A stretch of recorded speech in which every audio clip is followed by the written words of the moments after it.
Mélanie Dolidon, bonjour.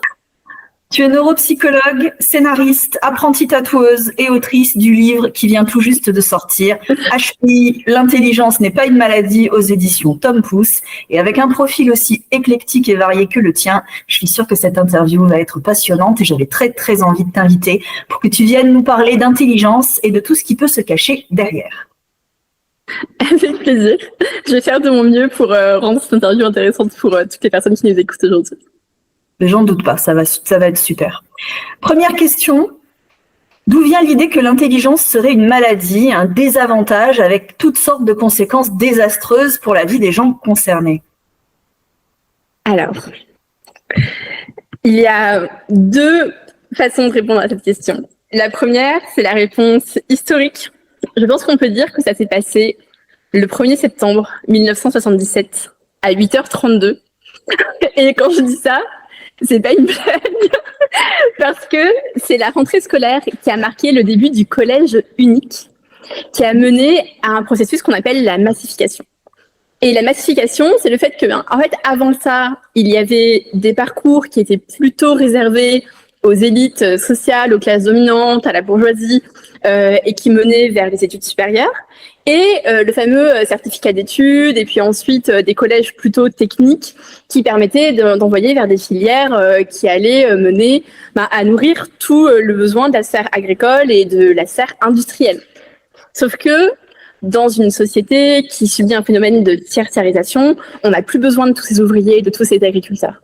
Donc on va réformer le parcours scolaire pour créer un collège unique dont la conséquence logique va être 80% d'une génération au baccalauréat en 1985. Mais que s'est-il passé pour les classes dominantes à la suite de cette réforme? Panique à bord, parce que on se retrouve avec un flot d'enfants d'ouvriers, de classes défavorisées, qui se retrouvent dans les mêmes classes que ces enfants-là, avec la crainte d'un nivellement par le bas qui est extrêmement importante. Et à Nice, il y a un psychologue qui s'appelle Jean-Charles Terrassier, qui a monté la première association pour les enfants précoces, qui s'appelle l'AMPEP, et qui a été militée pour que ces enfants-là puissent avoir des aménagements particuliers, un parcours scolaire particulier au sein de l'éducation nationale. Quand on regarde un peu l'historique de tout ça, on se rend compte qu'il a d'abord écrit au ministre en disant les enfants surdoués ont des besoins plus importants que les autres en termes d'éducation, d'enseignement, ils ont besoin d'être nourris. Et le ministre lui a répondu, et c'est marqué noir sur blanc dans ce premier livre, le ministre lui a répondu désolé, mais la politique de l'éducation nationale aujourd'hui, c'est d'attribuer du budget pour les enfants en difficulté et pas pour les enfants en réussite. Donc les enfants de la classe dominante qui sont supérieurement intelligents, ils vont se débrouiller tout seuls. Merci, au revoir. Et Terrassier a dit « Ah bon, pas de problème, nos enfants aussi sont en difficulté, ils ont des besoins particuliers parce qu'ils sont en souffrance et en échec. » Et en fait, ça a été le début de la légende du surdoué inadapté avec des besoins particuliers. C'était une réponse à un problème politique et pas à un problème de santé, initialement. Le deuxième axe pour tout ça, c'est qu'il y a aussi une réponse sociologique au sens où les personnes qui écrivent sur les surdoués sont en France, dans leur plus grande majorité, des psychologues cliniciens. Et donc les gens qui vont passer des tests de QI sont des gens qui vont consulter un psychologue. Sinon, ils ne passeraient pas de test auprès d'un psychologue. Et donc en fait, ces personnes-là ont les mêmes problèmes que toute la patientèle des cabinets de psychologie, à savoir de l'anxiété, des burn-out, des relations conflictuelles, des problèmes divers. Et les psys ne voient que le petit échantillon de surdoués qui ont des problèmes psychologiques en premier lieu, qui justifient un questionnement et une consultation. En méthodologie scientifique, ça s'appelle un biais de recrutement, et on n'en tient pas du tout compte dans ces livres-là, ce n'est pas dit en fait. Et on fait un amalgame entre les surdoués des cabinets de psychologie, qui sont une faune très particulière, et les surdoués en général, qui en fait sont très différents. Et donc, on va dépeindre un portrait de la personne avec un haut potentiel intellectuel en lui attribuant des caractéristiques qui seraient liées à l'intelligence, alors qu'en fait, elles sont liées au fait d'être en situation de consulter un psychologue, quelle que soit son intelligence. D'accord. Mais alors, du coup, j'ai une question. Est-ce que le fait d'avoir des problèmes psychologiques et en plus d'avoir des compétences cognitives particulières, est-ce que ça n'aggrave pas les problèmes psychologiques? Non, au contraire, en fait. C'est-à-dire que quand on s'intéresse un petit peu au devenir des patients avec un HPI, on se rend compte que Quand ils sont correctement repérés, diagnostiqués et qu'ils sont effectivement en thérapie, la thérapie est généralement plus efficace, il y a un meilleur devenir et en fait, ce sont des ressources qui sont mises au service de la thérapie et du processus de guérison. Parce que quand on a des compétences en termes de résolution de problèmes, de compréhension, des compétences de compréhension conceptuelle aussi élevées, forcément, on va s'emparer de tous les outils qu'on va nous donner pour compenser et avancer d'une façon virtuose, comparé à quelqu'un qui va avoir peut-être un peu plus de difficulté à appréhender ce qui est en train de se passer. Ok. Donc en fait, même quand on a des problèmes, avoir des compétences cognitives poussées, ça devient un atout au service. C'est un avantage. Ouais. Ok. La situation où ça n'est pas un avantage, c'est quand on a un trouble qui n'est pas diagnostiqué. Ce qui peut se passer, le cas de figure le plus fréquent, c'est que les capacités de compensation liées au HPI sont telles qu'on va rester en fait sous les radars beaucoup plus longtemps avec un risque d'épuisement parce qu'en fait on va mettre en place tout seul des stratégies qui sont assez fonctionnelles pour que les choses se passent plutôt bien et on va pas forcément recevoir l'aide dont on aurait pu bénéficier et dont on a besoin. Ok. Dans ton livre, tu démontes un par un ce qu'on appelle des neuromythes. Est-ce que tu peux nous dire ce que c'est et nous donner des exemples? Oui, bien sûr. Alors, le terme neuromythe, personnellement, me fait rire parce que, en fait, c'est un peu le contre-pied de cette tendance qu'on retrouve beaucoup dans la vulgarisation scientifique, de mettre du neuro à toutes les sauces, tout est neuro quelque chose.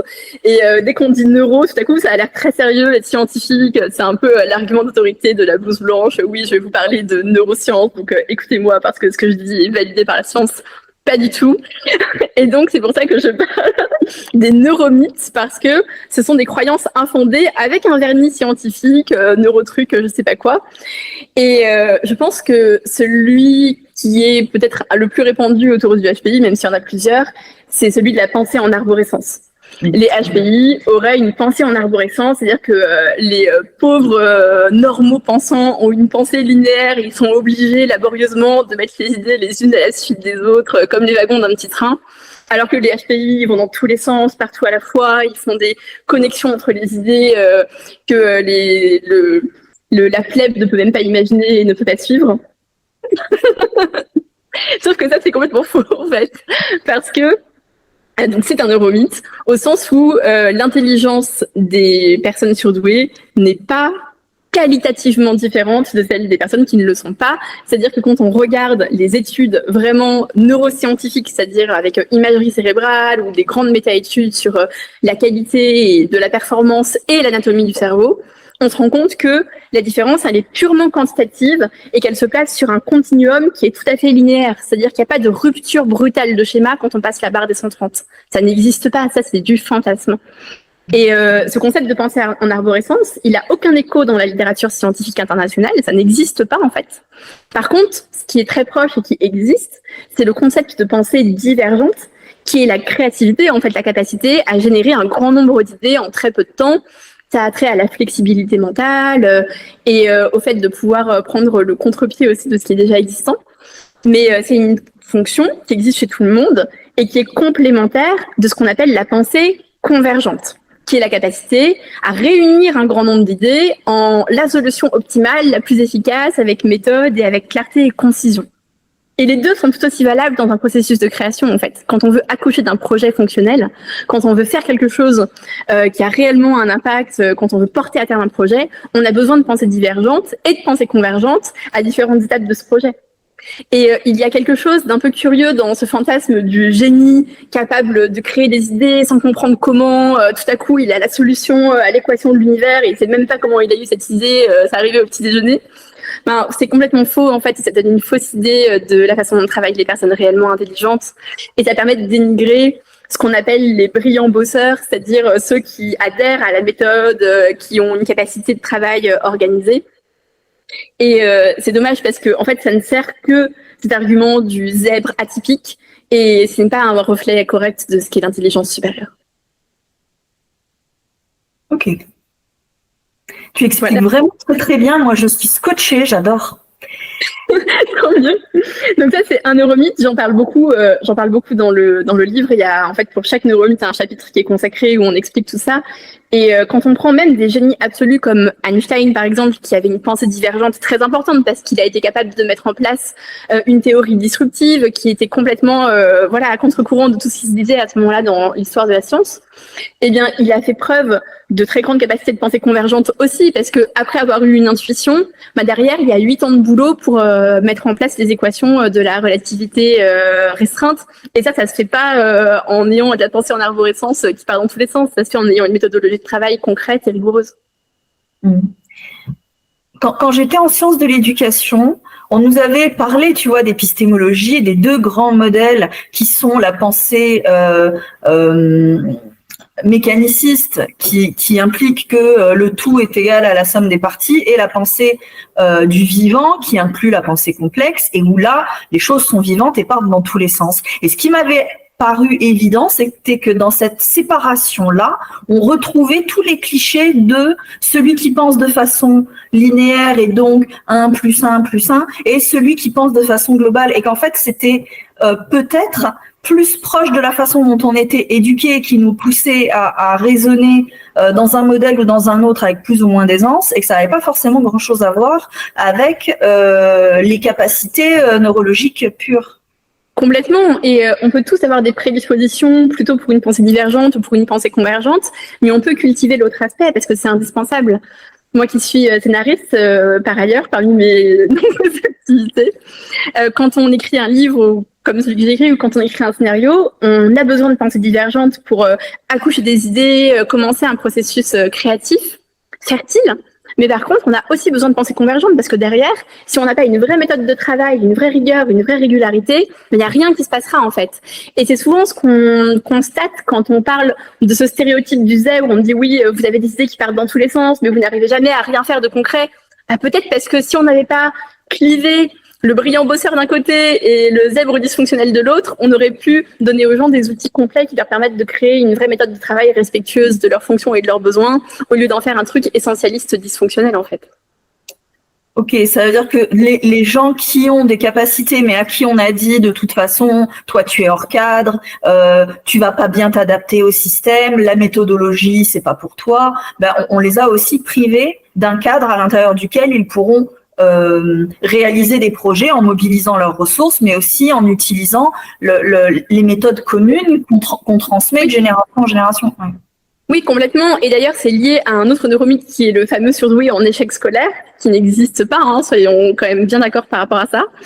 Parce que le QI est une mesure de la capacité à réussir à l'école. Initialement, ça a été créé pour ça par Binet et Simon. C'était un prédicteur de la réussite scolaire. On a les centimètres pour mesurer la taille, le QI pour mesurer la probabilité de réussir à l'école. Donc dire qu'un surdoué est en échec scolaire par définition, c'est comme dire qu'une personne qui fait plus de 2 mètres de haut est naine par définition. Ça, c'est un contresens total de ce qu'est cet outil de mesure.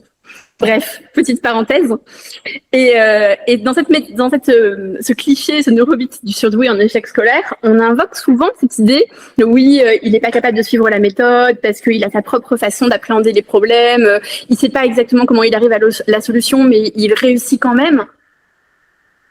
En fait, quand on enseigne aux élèves une procédure experte, c'est-à-dire une méthode, par exemple, pour réussir à calculer une superficie, on va renseigner que telle formule, c'est la procédure experte. Si on calcule en dessinant tous les carreaux un par un sur la feuille, oui, c'est une façon originale de réussir à répondre au problème. Non, ce n'est pas la façon optimale. Et en fait, quand les enseignants disent que c'est pas acceptable, c'est pas qu'ils dénigrent la créativité ou le pouvoir d'entreprendre de l'enfant. C'est qu'ils disent, en fait, tu es en train d'appliquer une méthode qui n'est pas optimale et moi, je vais t'apprendre la procédure experte pour te faire gagner du temps. Et la capacité à la comprendre et à la suivre, c'est aussi une forme d'intelligence. Oui. Et puis, on peut être intelligent sans se croire capable de réinventer la roue.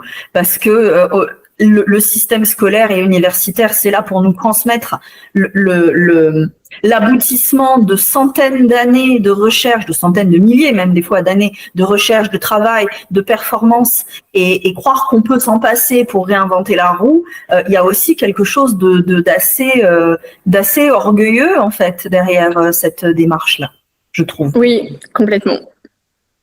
Complètement. Et on y reviendra peut-être plus tard si on reparle du système scolaire, mais oui, il y a quelque chose il y a souvent une justification et un désir de réparation dans ce discours, en fait, par rapport à des personnes qui sont dysfonctionnelles pour d'autres raisons et qu'on essaye de revaloriser de la mauvaise façon. Ok. En parlant de réparation, sur ma chaîne, on se méfie un petit peu des dérives du développement personnel et de la quête sans fin de réparation et de performance qui vont souvent avec. Et est-ce que tu vois des liens directs avec les mythes autour du HPI? Je vois à tes réactions qu'il y a des chances que oui. Oui, oui, à 100%, vraiment. Alors, c'est aussi un peu la bête noire, le développement personnel. J'ai mis beaucoup d'eau dans mon vin parce que je sais qu'il y a des choses qui peuvent avoir vraiment de la valeur dans cette littérature-là. Le problème, c'est que c'est souvent dévoyé pour une raison que je vais expliciter parce qu'en fait, c'est la même chose qui se passe avec le HPI. On a d'abord un effet Barnum où on va donner à une personne une description de sa personnalité qui est suffisamment vague et suffisamment flatteuse pour que tout le monde puisse se reconnaître là-dedans. Souvent à base de vous avez un potentiel inexploité, des ressources que vous ne soupçonnez pas en vous-même, vous n'avez jamais réussi à accomplir ce que vous voulez, mais c'est parce que vous avez été empêché par des forces extérieures. Et en fait, tout ce discours-là, ça induit une dynamique de victimisation qui n'est pas la même chose que de reconnaître le fait qu'on a pu avoir un statut de victime par le passé. C'est différent. La victimisation, c'est vraiment cette posture de victime qu'on va incarner de façon identitaire. Et en fait, encourager cette victimisation, ça prive les gens de leur pouvoir d'agir. Et c'est très grave parce que, en fait, on va externaliser toute la problématique en disant tous vos empêchements sont liés au fait que le grand méchant monde vous a empêché d'être qui vous méritez d'être et d'incarner pleinement votre place. C'est la faute de votre copain pervers narcissique. C'est la faute de votre patron, de vos parents, de je sais pas quoi. Il y a toujours la faute de quelqu'un d'autre, mais jamais la sienne. Et donc, ça empêche de faire preuve de cet exercice de sincérité qui consiste à regarder en face, en fait, ses propres limites et ses propres empêchements et de trouver des solutions fonctionnelles pour y faire face. Et tant qu'on n'a pas fait ce travail-là, ce potentiel caché, on le déploiera pas parce qu'on est la seule personne à avoir le pouvoir de s'autoriser à agir dans ce monde.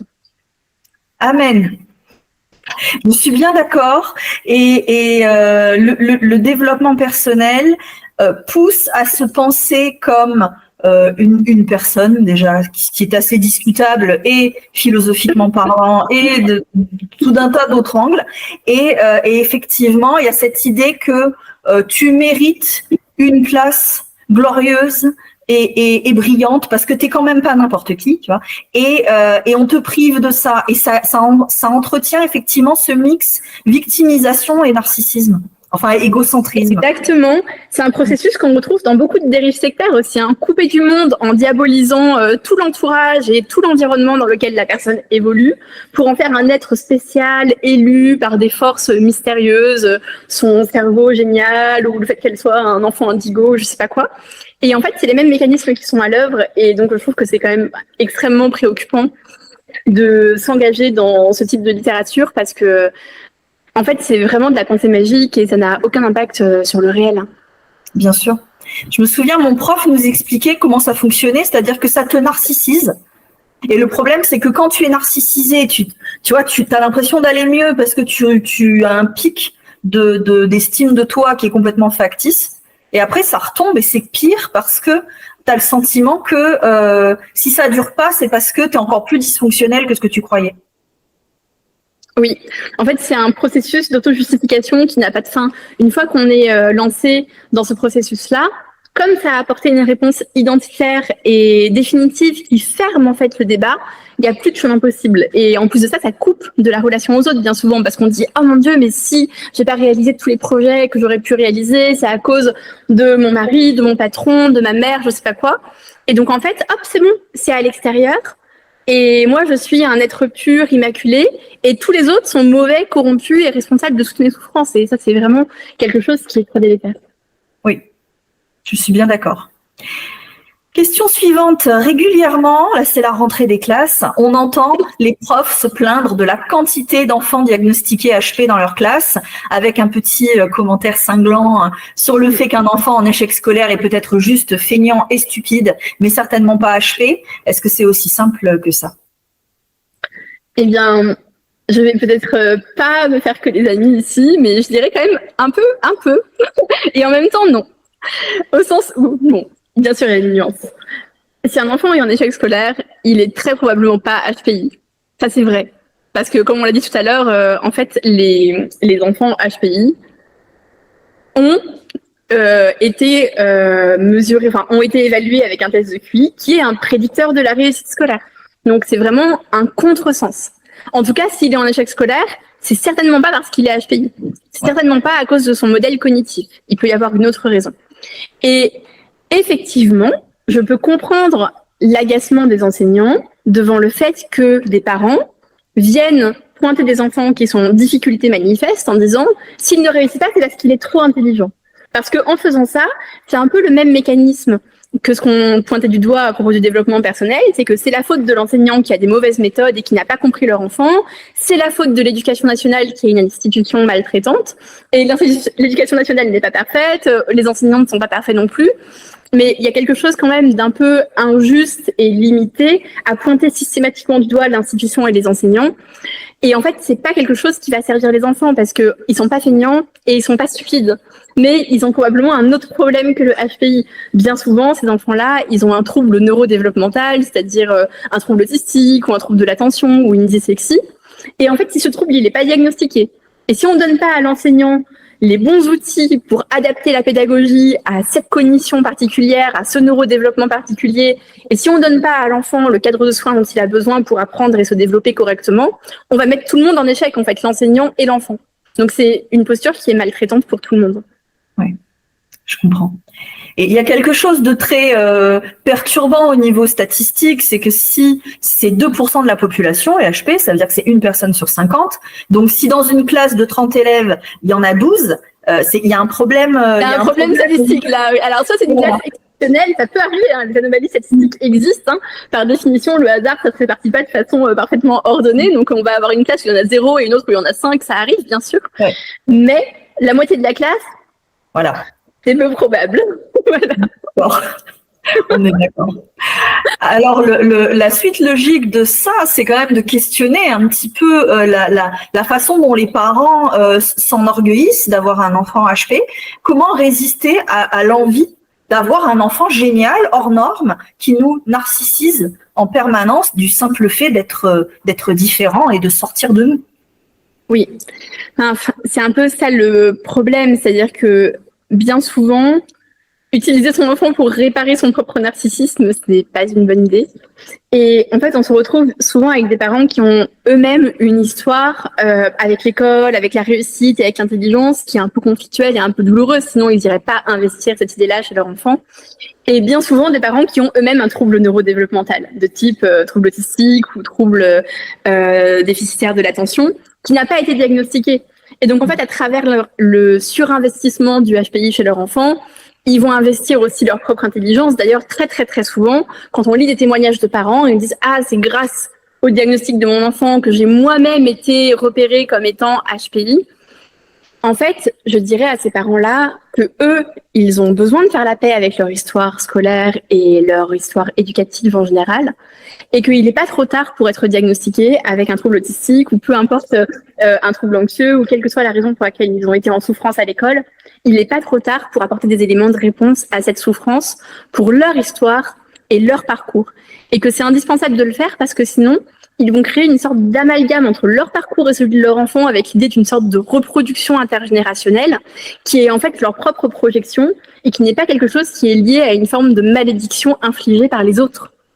En même temps, on a parlé beaucoup du HPI ces 10-15 dernières années et beaucoup moins, je trouve, des troubles autistiques. Et donc, c'est aussi la porte d'entrée, il me semble, vers d'autres types de diagnostics. Et le souci, c'est peut-être de s'arrêter au HPI parce que c'est flatteur et de pas regarder derrière. Mais en même temps, c'est difficile de se dire peut-être que je suis autiste alors que personne n'en parle nulle part de l'autisme des adultes. Oui. Avec quel recul on pourrait se dire ça? Ben c'est la raison pour laquelle j'ai écrit ce livre, sincèrement, parce que en fait, bien souvent, on va s'arrêter au HPI. bien souvent, quand les psys sont pas suffisamment formés et quand il y a toutes ces idées reçues autour du HPI atypique et dysfonctionnel qui fleurissent dans l'imaginaire de tout le monde, on va se dire ah ben voilà, mais c'est bien sûr, voilà la réponse, la raison pour laquelle j'étais harcelée à l'école, la raison pour laquelle je suis systématiquement en burn-out dans tous les postes que j'ai occupés dans ma vie, pour laquelle j'arrive pas à créer des relations équilibrées dans mon couple, la raison pour laquelle j'étais en échec scolaire, etc., etc., et la liste peut être longue, c'est parce que j'étais trop intelligent pour pouvoir être adapté à un fonctionnement normatif. Et le fait de s'arrêter à ça, c'est assez terrible parce que ça crée une espèce de cristallisation identitaire, de malédiction inaliénable. On se dit, bah voilà, c'est mon lot, je vais devoir toute ma vie être ce monstre sur la colline que personne ne peut comprendre, que personne ne peut égaler. Et c'est cette espèce de piège à la fois narcissisant et réducteur qui fait qu'on ne va pas aller chercher les solutions fonctionnelles. Et donc oui, c'est terrible de s'arrêter là parce que si on est en souffrance, il y a une autre raison. Et derrière, oui, il peut y avoir un diagnostic de troubles autistiques, de troubles déficitaires de l'attention, ou même quelque chose d'ordre psychiatrique ou psychopathologique, on ne sait pas, qui mérite d'être mis en valeur et d'être traité parce que sans ça, on ne peut pas avancer avec des bonnes solutions. J'ai une de mes amies qui a été diagnostiquée HPI, mais c'était dans les années 70, c'était très rare à cette époque-là de faire des tests. Et la personne qui lui a rendu le test ne lui a rien dit à part vous êtes beaucoup trop intelligente par rapport à la moyenne, je suis vraiment désolée, vous allez souffrir toute votre vie. C'est tout. Tout ça. Et elle est repartie aujourd'hui, elle a 65 ans et elle est à peine en train de se rendre compte que peut-être non. Mais t'imagines la sentence qu'on pose comme ça sur ta vie? Oui, c'est terrible et c'est d'autant plus terrible que des manifestations cliniques qui sont des symptômes d'autres pathologies, enfin d'autres pathologies tout court parce que l'intelligence n'est pas une maladie, des symptômes sont associés à l'intelligence et donc en fait ça fait complètement écran à la possibilité d'un diagnostic parce qu'on dit mais c'est bien sûr, mais oui, t'es en décalage social, t'as des problèmes de communication, t'as des problèmes de régulation émotionnelle, le HPI. C'est comme le malade imaginaire, le poumon, dysrégulation émotionnelle, le HPI, problématique de concentration, le HPI, inadaptation sociale, le HPI, sentiment de décalage, le HPI, rumination mentale, le HPI, pas du tout. C'est la tarte à la crème en fait. Complètement. Ouais. Ça me fait le même effet dans le développement personnel c'est un problème d'estime de soi. Quel que soit le problème que la personne a, tu lui dis c'est parce que vous avez un problème d'estime de soi, ça marche. Oui, mais c'est super confortable. En fait, ça permet une économie de la pensée pour le praticien. Ça coûte pas cher. On dit oh bah voilà, vous êtes HPI. Et alors, en tant que neuropsychologue, j'ai vu des bilans avec des gens qui avaient une intelligence dans la norme, à tout point de vue, voire même sous la moyenne, où de toute façon la conclusion c'était un HPI parce que la raison pour laquelle la personne n'a pas performé le jour de l'examen, c'est parce que anxiété de performance, problème de concentration, pensée en arborescence qui l'empêche de rassembler ses idées. C'est-à-dire qu'on peut avoir une personne qui vit dans la confusion mentale la plus totale, qui a du mal à organiser ses idées, à accoucher d'une conclusion, à organiser sa pensée. Et on va dire, ah bah oui, c'est parce que vous êtes trop intelligent. On a tellement perdu le sens de ce que ça signifie en fait, d'être performant intellectuellement, qu'on peut se retrouver face à une personne qui est dysfonctionnelle sur le plan cognitif et qualifier ça d'intelligence supérieure. Donc, il y a vraiment quelque chose qui a été dévoyé dans ce concept et qui mérite d'être remis à sa place. Il y a une espèce de fantasme aussi de se dire, j'imagine, si l'autre est dysfonctionnel, enfin, je perçois des choses bizarres de son comportement, c'est probablement parce qu'il y a un mystère fascinant qui est au-delà de mes capacités et donc je fantasme qu'il y a une intelligence supérieure derrière. Oui, alors il peut y avoir ça, et puis aussi le fait que ça coûte pas cher, ça demande pas de beaucoup réfléchir, on prend pas trop de risques avec un diagnostic un petit peu compliqué à mettre en place. C'est quand même plus confortable d'annoncer à une personne ou à des parents que la personne qui a fait le bilan est très intelligente plutôt que de prendre le risque de dire votre enfant a probablement un trouble autistique ou vous-même vous avez tel ou tel dysfonctionnement. Il y a beaucoup de cliniciens qui ont peur de ça, en fait, qui prennent des énormes pincettes. Moi, j'ai entendu dans des centres médico-psychologiques ou différentes institutions dans lesquelles j'ai travaillé, ne dis surtout pas à la famille que tu as une suspicion d'autisme pour cet enfant avant la 10e séance. Il faut d'abord créer une alliance pour pouvoir faire une telle hypothèse diagnostique. Ou moi, j'en parlerai pas parce qu'on ne sait pas quel médecin va prendre la suite. Ne dis rien, dis que c'est un problème d'estime de soi ou de je sais pas quoi. Et c'est terrible, cette lâcheté du corps médical, en fait, où on va retenir une hypothèse diagnostique qu'un patient mérite d'avoir. On ne sait jamais si on va revoir un patient ou pas. En fait, à l'instant où on a une suspicion, il faut la donner parce que c'est ça qui va nourrir le processus clinique. Et il ne faut pas s'étonner ensuite qu'il y ait autant de personnes qui sont en errance diagnostique pendant des années et des années. C'est maltraitant pour les patients et ça crée beaucoup de souffrance. Mon expérience, c'est que toutes les fois où j'ai donné une hypothèse diagnostique comme ça à une famille, en fait, les gens étaient reconnaissants de pouvoir enfin être entendus et d'avoir des pistes pour réfléchir à leurs problèmes et avoir des solutions pratiques. Ouais. C'est un soulagement, en fait. La vérité, ça libère. Ouais. Je me pose la question aussi de la confiance que tu peux avoir en tant que patient si tu te retrouves face à des praticiens qui quand ils ont une suspicion, mettent 10 séances avant de te le dire. Est-ce que c'est parce qu'ils ont peur ? Est-ce que c'est parce qu'ils veulent te faire payer 10 fois avant de te dire le truc ? Parce que il y a ça aussi des fois. En tant que patient, tu te dis oui. Mais est-ce qu'on n'est pas en train de me prendre pour un pigeon des fois ? Exactement.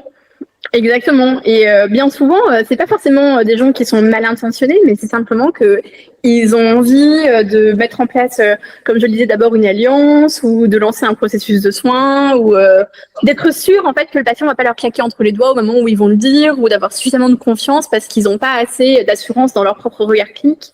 Ça peut arriver aussi. Oui. J'imagine bien, mais c'est vrai qu'en tant que patient, on se dit pas ça.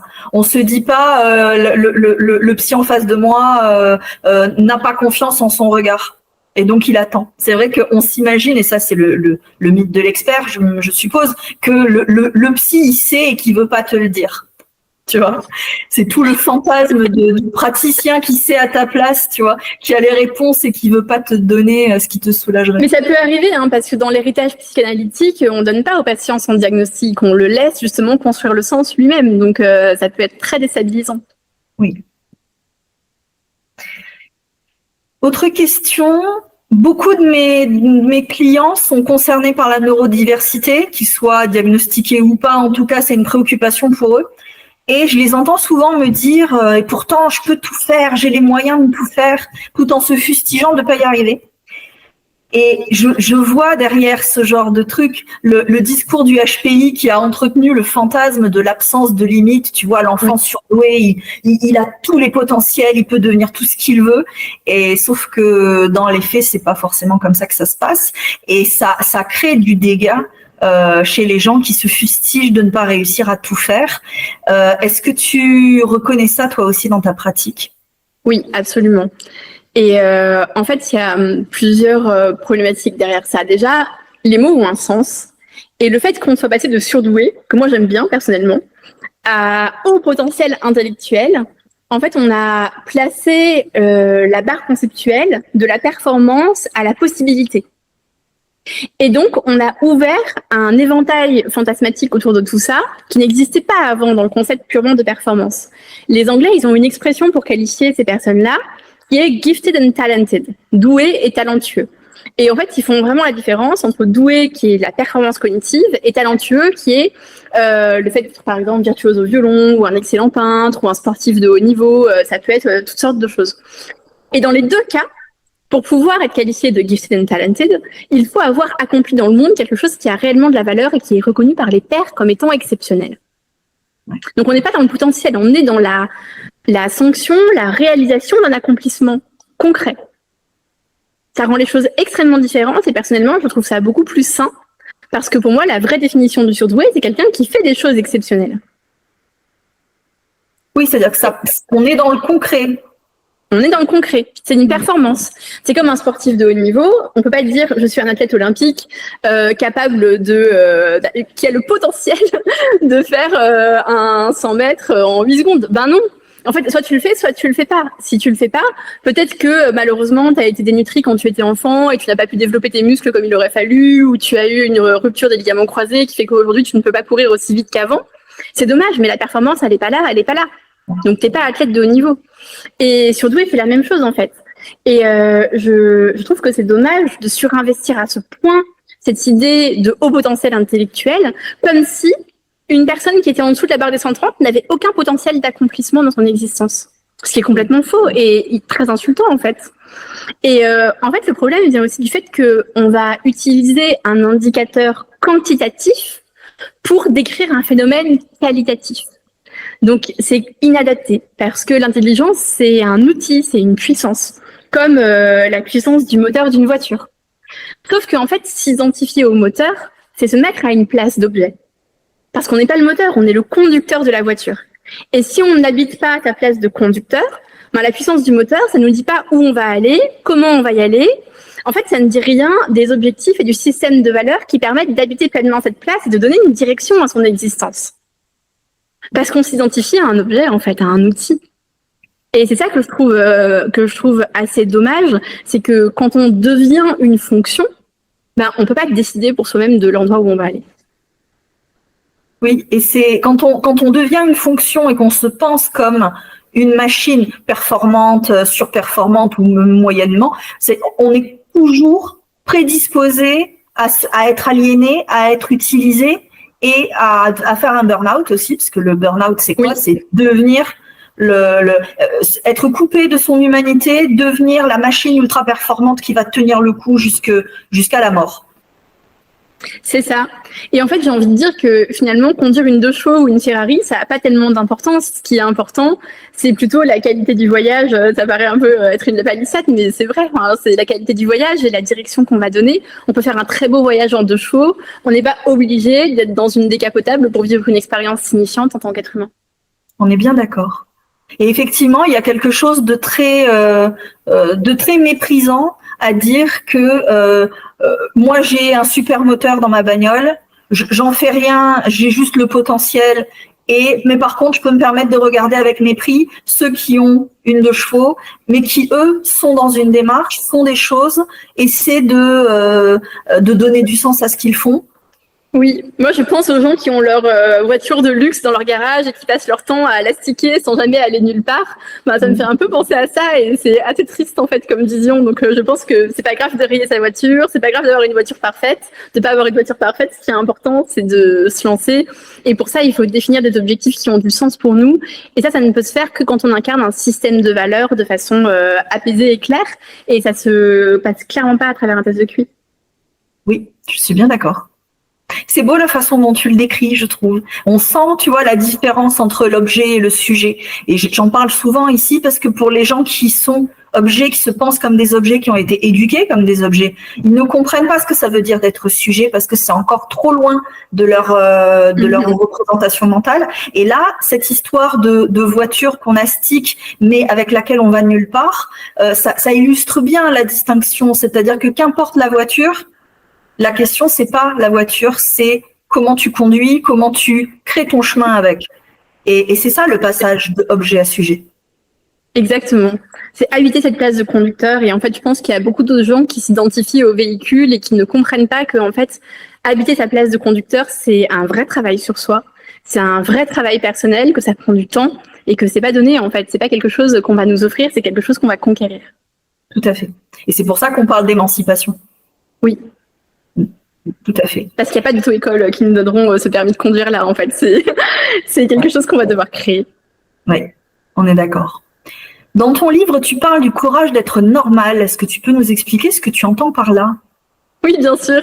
J'aime bien cette formule et en fait, je l'ai empruntée à Alfred Adler, qui est un psychologue qui a été contemporain de Freud et Jung, mais il a une approche très différente de la psychanalyse parce qu'il ne s'intéresse pas vraiment aux causes, il s'intéresse plutôt à la fonction et aux conséquences d'un symptôme ou d'un trouble. C'est-à-dire que finalement, c'est lui qui a été explorer toutes ces notions de bénéfices secondaires.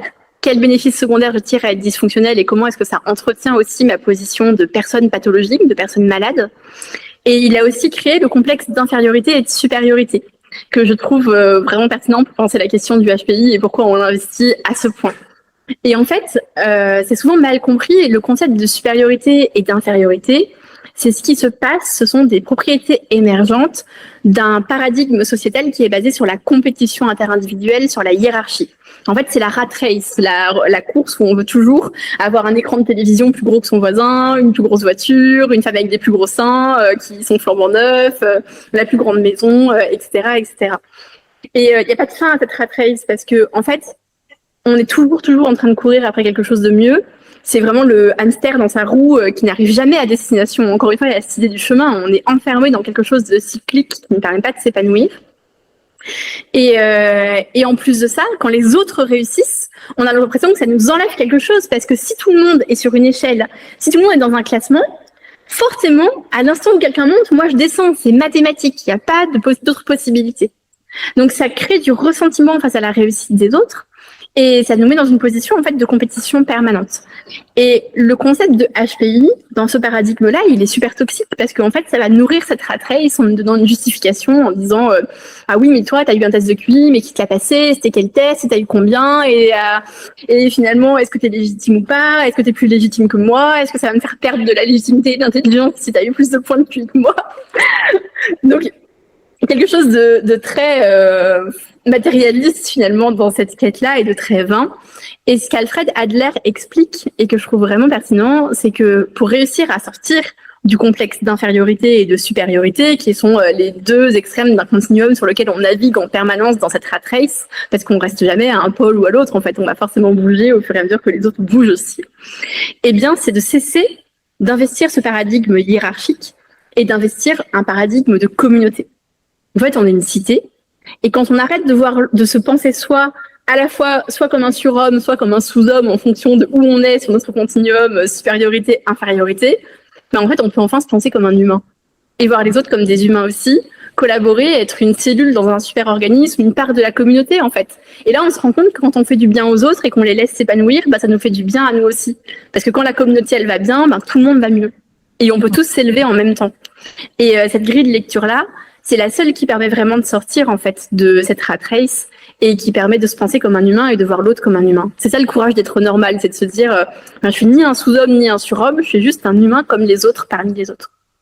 Mais Mélanie, tu sais que sur YouTube, on nous dit que pour sortir de la rat race, il faut devenir millionnaire, aller à Dubaï, se prendre en photo sur un capot de Lamborghini. À aucun moment, on nous explique que sortir de la rat race, c'est devenir un sujet dans la cité qui est connecté aux autres.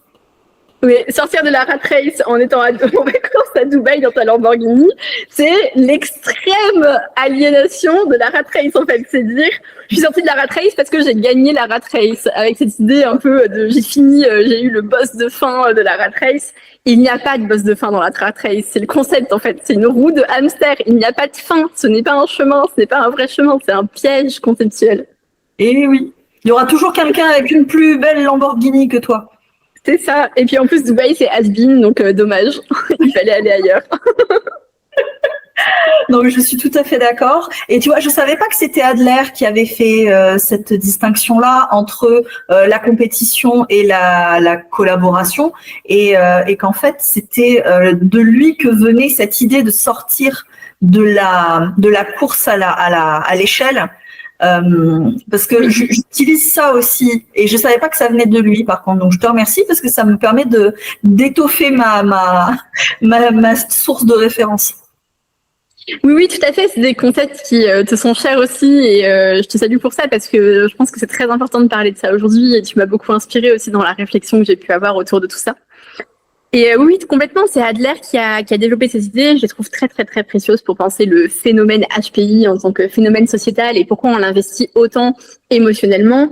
Et Adler parle aussi de mensonge existentiel. Il dit en fait que la pathologie, le rôle de personne dysfonctionnelle, c'est quelque chose qui peut être confortable parce que quand on a échoué à la rat race, quand on est justement en train de perdre des places dans l'échelle de son point de vue aliéné, bien sûr, hein, c'est pas réel, mais quand on est investi dans ce modèle et qu'on perd des places, On a besoin de trouver une justification en disant « Ah, j'aurais pu être au sommet de la hiérarchie, j'aurais pu être ce mâle alpha qui domine la vallée du haut de la montagne, mais malheureusement, j'ai tel et tel empêchement, telle et telle aliénation qu'on va surinvestir parce qu'en fait, elle nous rassure et c'est ça, en fait, le concept de mensonge existentiel. » Et dans ce stéréotype du zèbre atypique, il y a une nourriture en mode fast-food pour nourrir ce mensonge existentiel qui est extrêmement facilitante et appétissante pour des personnes qui sont prises dans ce paradigme-là.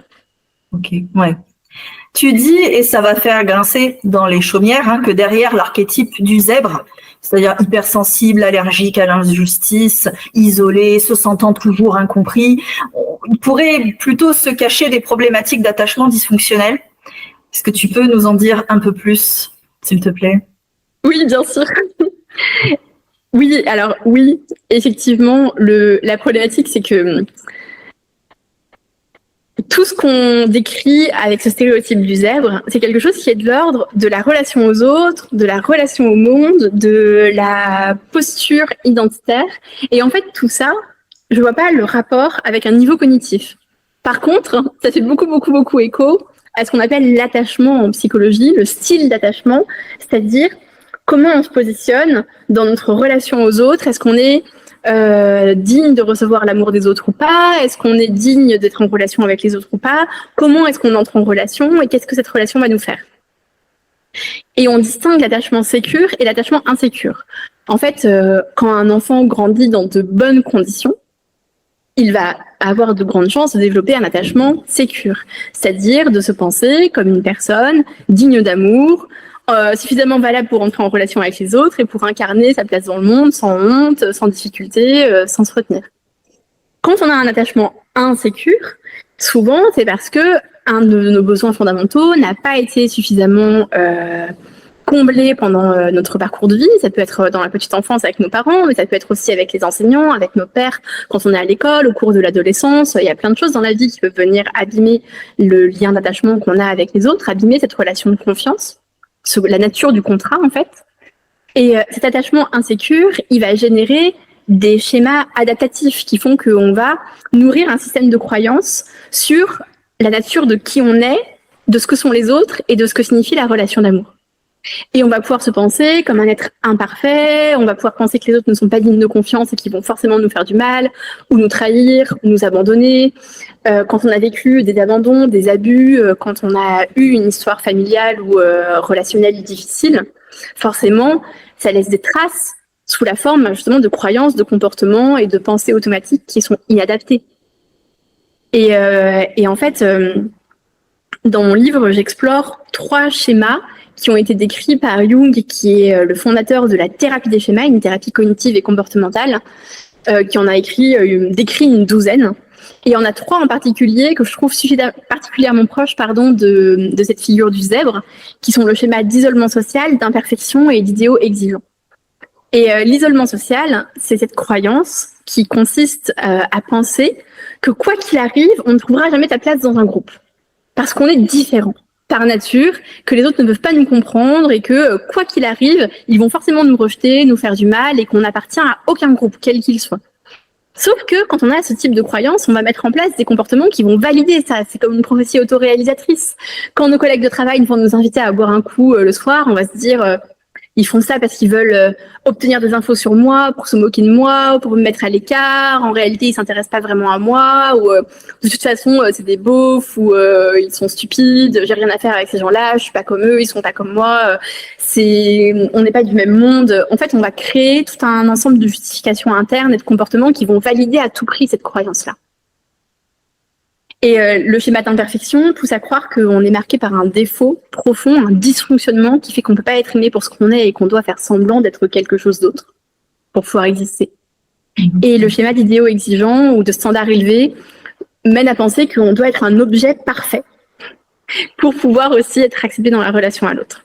Et en fait, quand on met les 3 ensemble, isolement social, imperfection et standards élevés, on se retrouve avec le zèbre stéréotypé qui est atypique, dysfonctionnel, en décalage, pas compris des autres, qui est cet être pur qui vole au-dessus de cet océan de pervers narcissiques qui veulent lui faire du mal. Et en fait, tout ça, Quand on est dedans et qu'on y croit, ça doit être très très douloureux de croire que le monde est plein de pervers narcissiques qui en veulent à notre pureté. Oui, non, bien sûr, c'est terrible, c'est aliénant et ça ne répond pas au problème parce qu'en fait, il existe des modèles thérapeutiques, comme la thérapie des schémas, qui permettent de s'attaquer à ces croyances, de les tester, de les mettre à l'épreuve du réel et d'en forger d'autres qui sont plus flexibles et qui donnent justement plus d'apaisement, de sérénité dans notre relation aux autres et à nous-mêmes. C'est pas quelque chose qui est une identité gravée dans le marbre, c'est un système adaptatif qui peut évoluer. Et c'est beaucoup plus facile de le concevoir comme ça. Clairement. Et tu expliques tout ça dans ton livre alors ? Oui, absolument.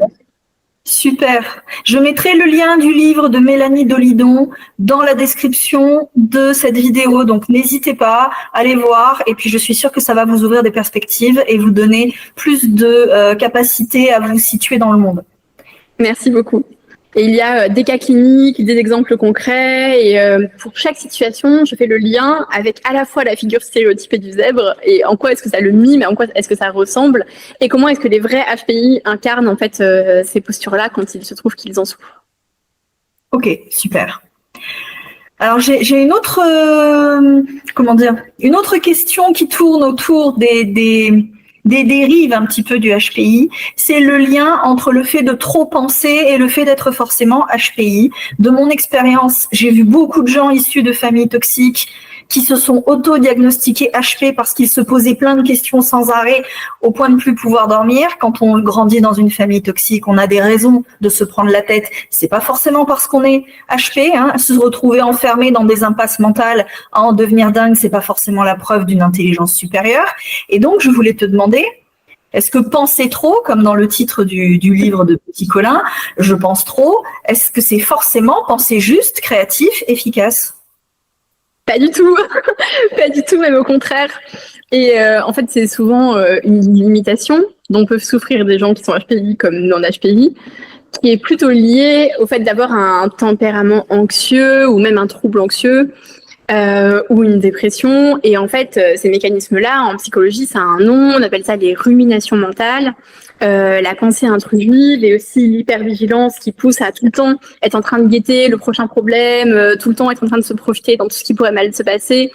Le fait de chaque nuit, quand on essaye de s'endormir, ruminer des tonnes de scénarios catastrophes et de tous les épisodes humiliants de la journée, c'est pas parce qu'on est intelligent. C'est parce qu'on est en train de souffrir d'un fonctionnement dysfonctionnel. Clairement, c'est plutôt un paradigme mental, une sorte de modèle existentiel dans lequel on est enfermé, souvent en lien avec un tempérament anxieux. Et c'est quelque chose qui peut complètement se travailler, en fait. C'est pas une condamnation. Avoir le petit vélo qui tourne en permanence dans la tête et qui peut pas s'arrêter, c'est un empêchement mental, c'est pas une capacité. Et en fait, c'est souvent lié à ce qu'on appelle en neurosciences le réseau du mode par défaut. Alors, c'est un concept qui est relativement nouveau dans la littérature scientifique, qui est très, très étudié en psychiatrie en ce moment. Et c'est ce moment où on n'est pas pleinement concentré dans une tâche, où on n'est pas pleinement conscient dans l'instant présent et où notre cerveau va partir en mode associatif. Et là, il va prendre toute la matière disponible et il va se mettre à brasser tout ça et à faire justement le petit vélo. C'est pour ça que bien souvent, c'est des choses qui nous arrivent quand on est dans une salle d'attente, dans les transports en commun, quand on essaye de dormir. Quand on n'est pas concentré, dès que ça s'arrête, en fait, la machine part et c'est ce fameux réseau du mode par défaut. On a montré que plus on passe de temps dans le mode par défaut et plus on est à risque de développer un trouble anxio-dépressif. D'accord. Et le contraire de ça, c'est la pleine conscience. Donc, si on est dans une situation, pour toutes les personnes qui nous écoutent et qui pourraient se reconnaître dans cette description, d'être envahies sans cesse par des ruminations mentales, des pensées obsédantes, toujours le scénario du pire en permanence, qui jouent aux échecs en 6 dimensions dans leur tête en permanence, je vous conseille plutôt de se mettre au yoga, à la méditation, de travailler la pleine conscience et le flow, ou d'aller consulter un psychologue, que de passer un test de QI, parce que ça a peu de chances de répondre à votre problématique. Ok.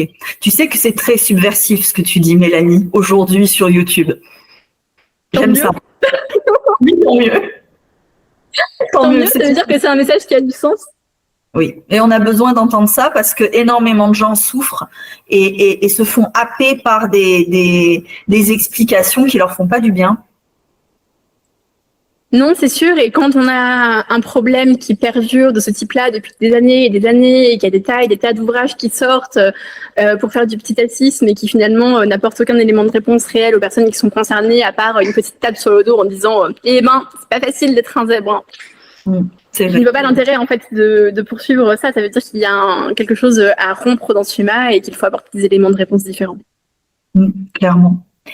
Pour poursuivre cette histoire du zèbre qui se sent anormal, se penser comme anormal, marginal, pour ne pas dire monstrueux au sens de n'appartenant pas au groupe des humains.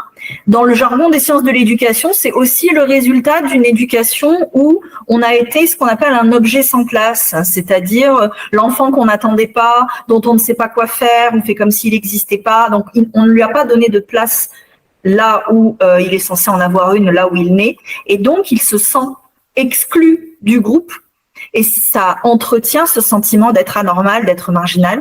Et quand on vous fait grandir dans une famille où on vous donne pas le droit d'être là et d'exister, d'avoir un espace physique et symbolique pour vivre dans le groupe, ça produit souvent ce genre de résultat. Donc on est exclu du groupe famille et on n'a jamais vraiment appris à être relié aux autres dans la cité, et on se pense à la marge comme un truc inclassable. Et je pose l'hypothèse que c'est plus facile de se dire atypique, génie, incompris, zèbre, que né dans une famille toxique où on n'avait pas le droit d'exister. La question étant, est-ce que cette hypothèse que je viens de poser, qui fait écho à ma grille de lecture, est-ce que ça fait aussi écho à la tienne depuis ta posture de psy ? Oui, complètement. Je trouve que c'est très connecté à tout ce qu'on s'est dit jusqu'à présent, notamment le fait que, en fait, ce que tu expliques avec ta grille conceptuelle à toi, c'est ce que moi j'appelle les schémas précoces d'adaptation dans la thérapie des schémas, c'est-à-dire le fait d'avoir créé une sorte de structure infraverbale qui va générer des croyances, des pensées et des comportements qui vont venir valider une posture existentielle qu'on a créée pour survivre à une situation d'abus, en fait. Et donc, on est prisonnier de ça parce que on continue de réagir à une situation traumatique en mode survie au lieu d'inventer en temps réel des solutions originales pour des situations nouvelles. Donc, c'est quelque chose qui enferme. Et le fait que ce soit plus confortable, oui, bien sûr, c'est beaucoup plus facile parce que c'est économique. Et on est fait pour, en tant qu'humain, pour adhérer à la psychologie du moindre effort, à la philosophie du moindre effort. On préfère une solution qui va être plus économe sur le plan énergétique. Ça offre beaucoup plus de dopamine. C'est normal, c'est humain, c'est tout à fait normal. Il n'y a pas de culpabilité à avoir par rapport à ça. Donc forcément, l'économie, elle est du côté de la réponse identitaire parce qu'on dit, ah ben voilà, c'est pour ça que je pense comme je pense. Donc j'ai bien raison de penser comme je pense. Et je savais bien que j'avais vécu des choses injustes et que j'avais été victime d'abus, etc. Donc c'est pour ça, ça offre une explication. Mais une explication, c'est pas une solution.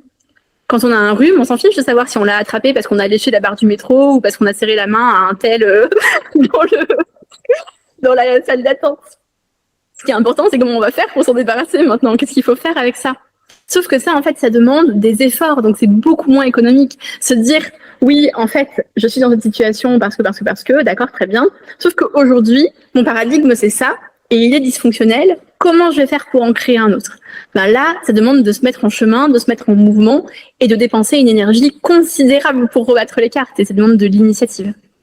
Oui, et en même temps, si on a envie de lécher les barres de métro, il faut aussi se poser des questions sur pourquoi ce genre de choses.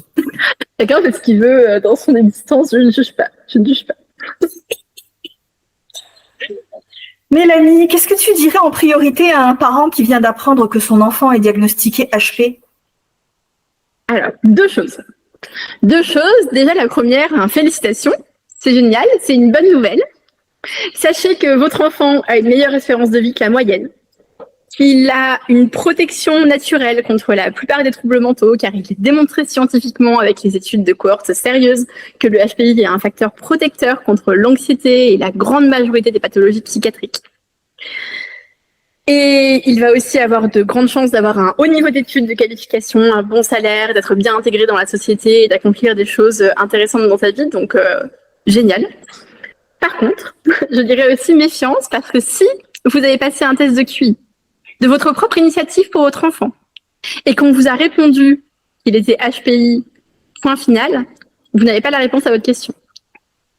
Et ça, c'est un problème. Parce que si vous avez voulu que votre enfant passe un test de QI, c'est qu'initialement, vous deviez avoir une plainte et une problématique associée à cette plainte. Et là, vous n'avez pas d'élément de réponse pour cette plainte et il faut continuer à chercher la raison pour laquelle cette problématique existe parce que ce n'est clairement pas ça la réponse. Super. C'est rare d'entendre ça. Hein. Et c'est dommage. Oui. J'espère que ça le sera de moins en moins, vraiment. Je te remercie de dire ça ici parce que je suis sûre que ça va faire du bien à plein de gens. Mélanie, si l'intelligence n'est pas une maladie, est-ce qu'elle peut tout de même aggraver les choses ou est-ce que ce n'est qu'un bienfait inconditionnel? Je donne un exemple. Est-ce que l'intelligence peut rendre un pervers plus dangereux et plus efficace dans sa capacité à faire du mal aux autres ou rendre un paranoïaque plus enclin à faire des connexions qui vont entretenir son délire? Encore une fois, en fait, le problème, c'est que l'intelligence, c'est juste un outil, c'est juste une fonction quantitative. Donc, je trouve que cette question a peu de sens parce qu'en fait, ça revient à dire, est-ce qu'on peut faire plus de mal avec un plus gros marteau? Ouais. Oui et non, je sais pas, ça dépend de la façon dont on s'en sert. Alors, oui, c'est sûr qu'on va faire plus de dégâts avec un plus gros marteau, qu'on va avoir une sphère d'influence pour tout casser qui va être plus grande qu'avec un petit marteau. On peut aussi faire n'importe quoi avec un petit marteau et créer beaucoup de dégâts. En fait, ça dépend de la façon dont on s'en sert. Et il faut pas confondre le marteau et l'ouvrier. C'est-à-dire que, oui, on peut aussi très bien se servir d'un gros marteau ou d'un petit marteau. L'important, c'est pas la taille. Bref. C'est la façon dont on s'en sert. Et en fait, c'est tout le problème de penser un problème qualitatif avec un référentiel quantitatif. Ça limite énormément les possibilités de réponse et ça enlève la substance, en fait, de la question. Très bien. Merci. En dehors du tien, si tu devais conseiller un livre pour y voir plus clair, ça serait quoi? Alors, chers téléspectateurs, on ne dit pas ça sur YouTube, mais ce n'est pas grave, je me mets en mode Valérie Giscard d'Estaing. Chers téléspectateurs, si vous êtes concernés par la figure pathologique du zèbre, si vous vous reconnaissez dans ce zèbre en décalage, atypique, qui ne trouve pas sa place dans le monde, je vous en conjure, lisez Je réinvente ma vie de Jung, qui est le livre de vulgarisation de la thérapie des schémas, qui permet de repartir sur la base d'attachement sécure, insécure, de comprendre de quel schéma vous souffrez. Il y a plein de questionnaires, des échelles de comportement, des solutions fonctionnelles pour chacun des schémas. Et c'est un ouvrage vraiment magistral que je conseille à tout le monde. Je pense que c'est une référence absolue. Donc après avoir acheté mon livre, bien sûr, vous pouvez acheter celui-là. Ok, super. N'oubliez pas que le livre de Mélanie sera dans la description de la vidéo. Allez-y. Mélanie, dans ta vie, à toi, qu'est-ce qui t'a vraiment aidé à gagner en souveraineté? Alors, pas de passer un test de QI déjà, parce que j'en ai jamais passé, étant donné que je suis psychologue et que je connais les tests Berker, ça n'aurait aucun sens pour moi. J'aurais forcément un QI de 160, alors je serais super contente, mais ça ne serait pas à grand-chose.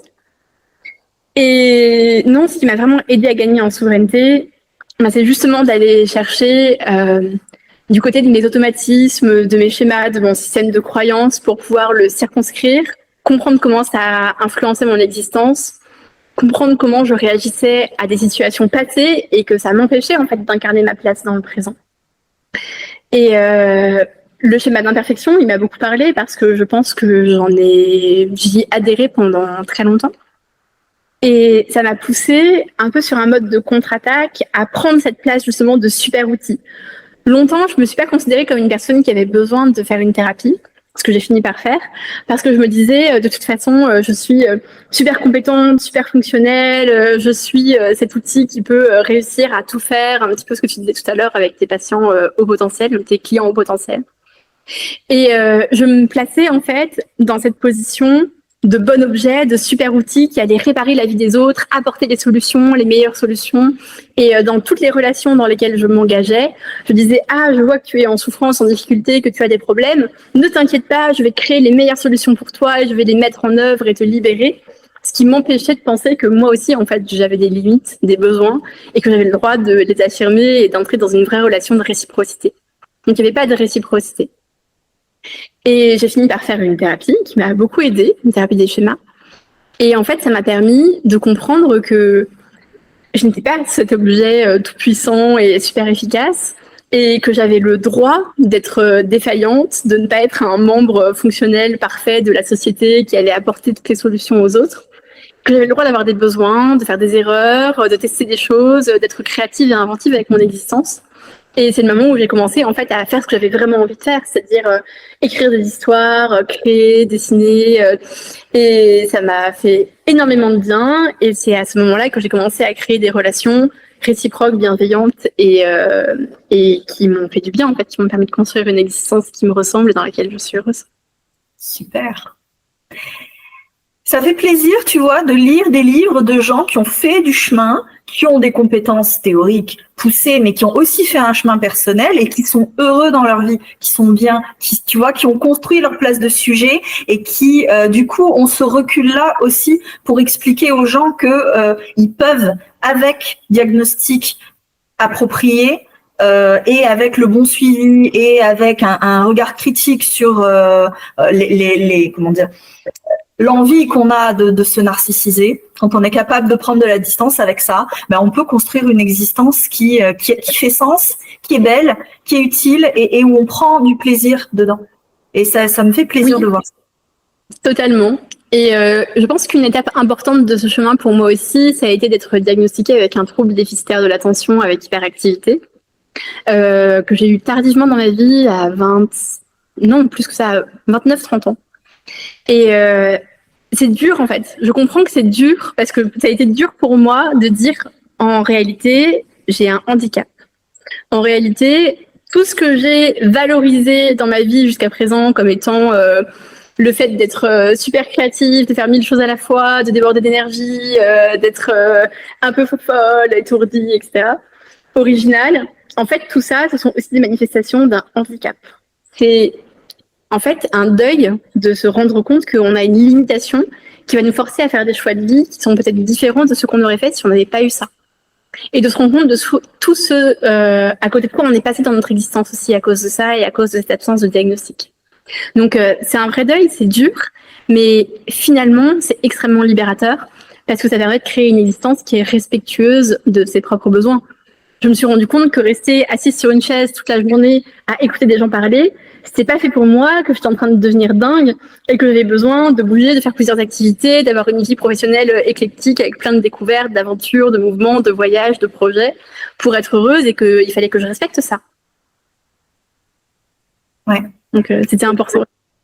Oui, et tu vois, ce que je trouve très intéressant dans l'exemple que tu nous donnes, c'est que il s'agit pas de se victimiser de son diagnostic en se disant mon Dieu, si j'arrive pas à faire, c'est parce que il y a telle et telle et telle raison c'est de se dire voilà, il y a tel comportement cognitif, ça me donne des limites, ça me donne aussi des ressources. Comment je peux faire pour construire la vie qui va me permettre de rendre le voyage agréable et en respectant les besoins qui sont les miens. Exactement. Et en plus, tout ça, ça marche ensemble. Avoir un fonctionnement neuroatypique et un schéma d'imperfection qui est en partie lié à ça aussi, ça se nourrit dans cette posture que j'ai incarnée pendant très longtemps de la soignante, l'aidante, celle qui est à l'écoute, qui crée des solutions pour les autres, qui n'a aucun besoin, qui n'a aucune imperfection. Et bien finalement, ça me permettait aussi de fuir la possibilité de créer une vie à la hauteur de mes attentes et qui me permette d'être réellement épanouie en prenant des risques. Et en fait, tout ce chemin-là, ça m'a permis de pouvoir le faire en me rendant compte que, en réalité, le risque, le vrai danger que j'étais en train d'encourir, c'était de passer une vie enfermée dans des schémas que j'avais créés pour moi-même et qui me faisaient du mal. Je te remercie de partager ça avec nous parce que c'est vraiment précieux et je suis sûre que ça va donner de l'énergie à plein de gens qui regardent et qui sont encore coincés dans des schémas qui les font souffrir. J'espère vraiment. Est-ce que tu veux ajouter quelque chose, Mélanie, à tout ce que tu as dit déjà?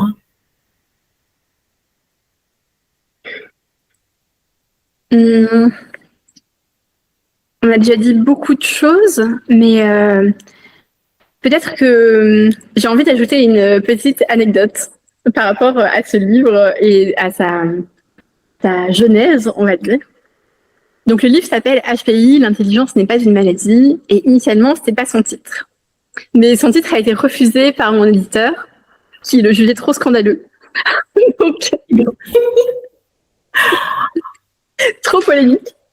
Le titre initial était Trop intelligent pour être un pigeon, qui était un clin d'œil au livre de Jeanne Sufachin, Trop intelligent pour être heureux.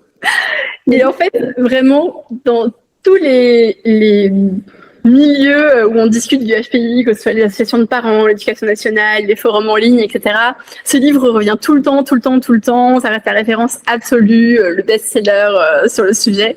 Et en fait, ça me fatigue parce que c'est Jeanne Sufachin qui a créé ce concept de zèbre.